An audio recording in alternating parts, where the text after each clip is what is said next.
bisa menikmati hal-hal yang baik walaupun keadaan dunia ini tidak baik. Mazmur 34, judul perikopnya adalah di dalam perlindungan Tuhan. Mulai ayat yang kalau di Alkitab elektronik tuh ayat yang ke-11. Saya bacakan, Bapak Ibu menyimak ya, atau kita baca bersama-sama deh biar lebih seru. Nanti pada hitungan yang ketiga kita mulai membaca ayat demi ayat ya. 2, 3. Marilah anak-anak, dengarkanlah aku. Takut akan Tuhan akan kuajarkan kepadamu. Ayat berikutnya, siapakah orang yang menyukai hidup, yang mengingini umur panjang untuk menikmati yang baik? Jagalah lidahmu terhadap yang jahat dan bibirmu terhadap ucapan-ucapan yang menipu. Jauhilah yang jahat dan lakukanlah yang baik. Carilah pendamaian dan berusahalah mendapatkannya. Kalau kita baca berita-berita atau lihat YouTube atau lihat Instagram atau bahkan lihat pidatonya Bapak Presiden ketika mungkin sekitar awal bulan kemarin, Pak Presiden sudah mengingatkan kita harus siap-siap untuk menghadapi yang pertama krisis energi, yang kedua krisis pangan, Bapak Ibu Saudara. Yang berikutnya lagi, hari-hari ini cuacanya dingin sekali ya. Di Solo itu bisa 20 derajat. Di sini dingin sekali, tetapi Bapak Ibu kalau baca di Eropa sana, banyak orang, bahkan ribuan. Di Portugal ribuan meninggal. Di Spanyol ribuan meninggal karena apa? Gelombang panas. Ngikuti berita dunia tentang Sri Lanka enggak Bapak Ibu? Negara yang bangkrut, orang-orangnya tidak bisa makan. Di luar Sri Lanka masih ada sekitar 13 juta orang yang tidak bisa makan di luar sana.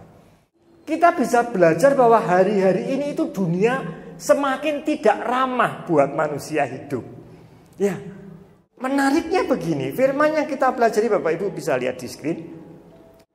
Dijanjikan bahwa kita bisa menikmati umur panjang dan menikmati yang baik. Kalau saya baca di Kamus Besar Bahasa Indonesia, Bapak Ibu bisa lihat di screen di situ.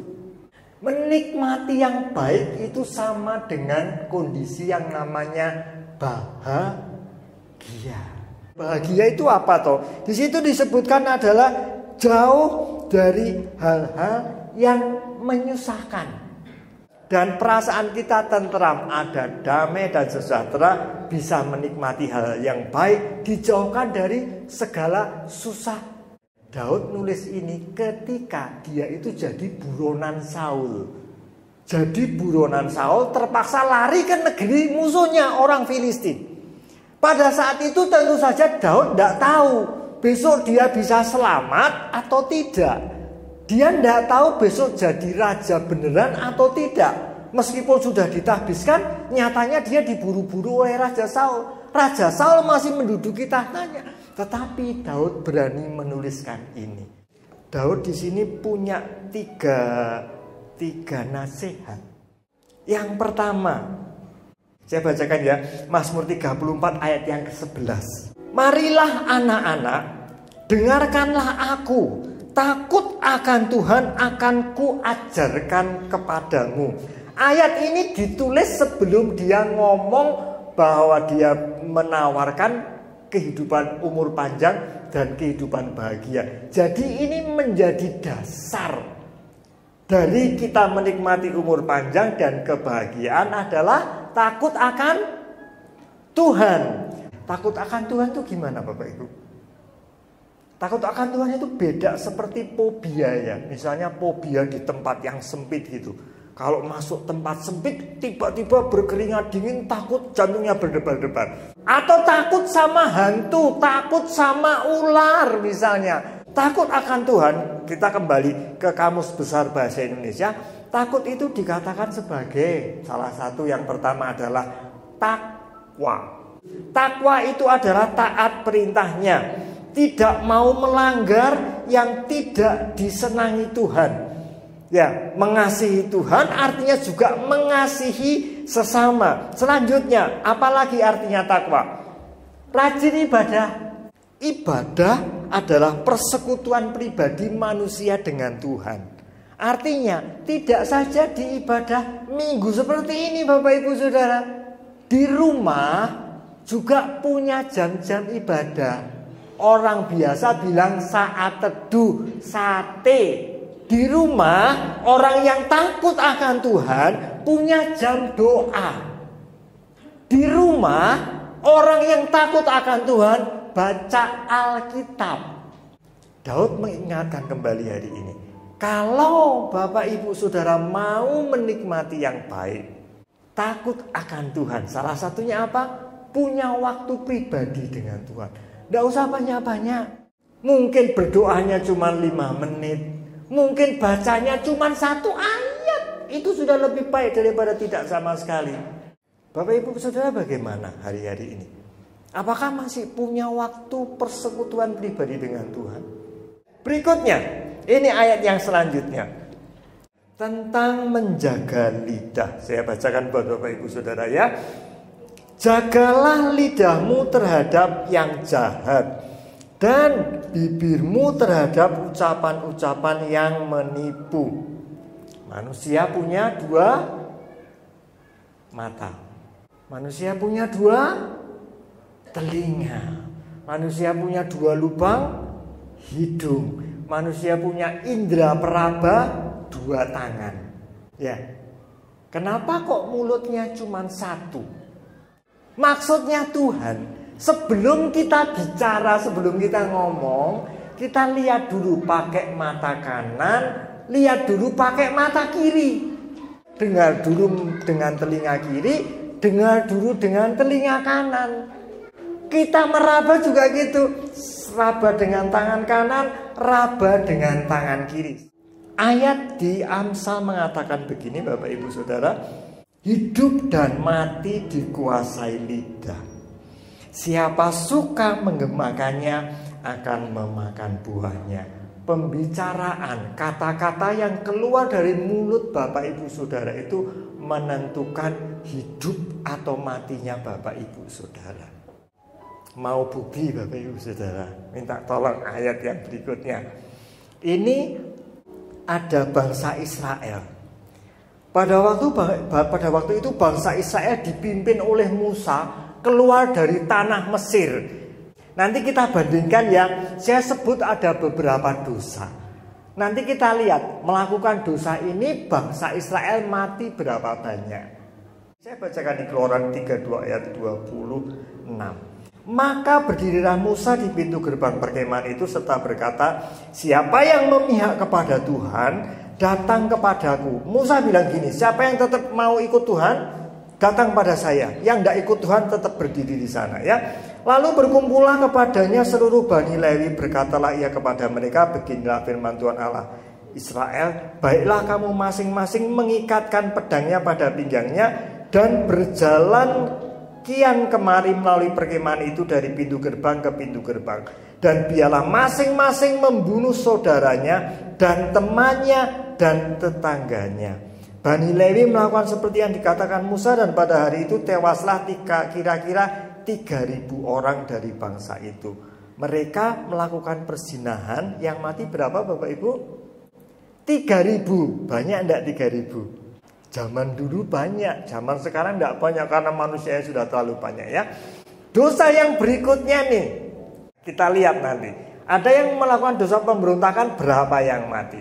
Bilangan 16 ayat 31 ayat 35. Baru saja ia selesai mengucapkan segala perkataan itu, maka terbelahlah tanah di bawah mereka, dan bumi membuka mulutnya dan menelan mereka dengan seisi rumahnya dan dengan semua orang yang ada pada Korah dan dengan segala harta milik mereka. Pemberontaknya akhirnya ditelan oleh bumi. Demikianlah mereka dengan dan bumi menutup mereka. Coba kita hitung jumlahnya berapa.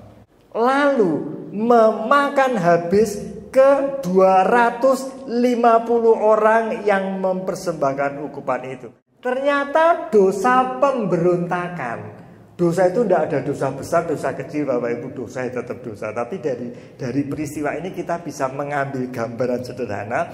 Yang memberontak kepada pimpinannya langsung ditelan bumi. Berapa yang mati? 250 orang langsung mati. Tadi dosa persinahan 3.000 orang.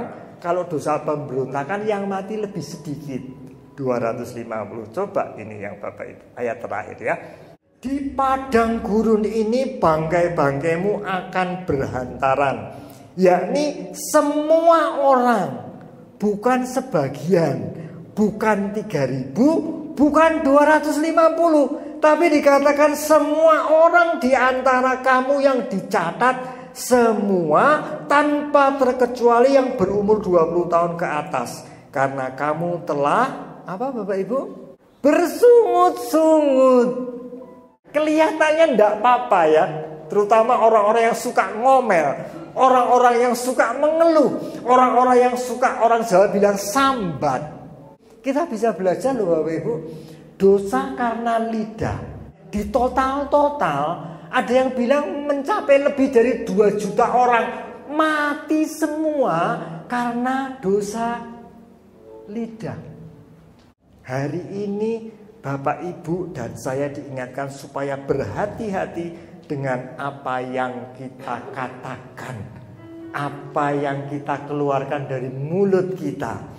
Kalau ada, Bapak Ibu pernah baca bukunya seorang filsuf Cina namanya Lao Tse ya. Dia bilang gini, kalau kamu lagi seneng, jangan cepat-cepat mengeluarkan janji.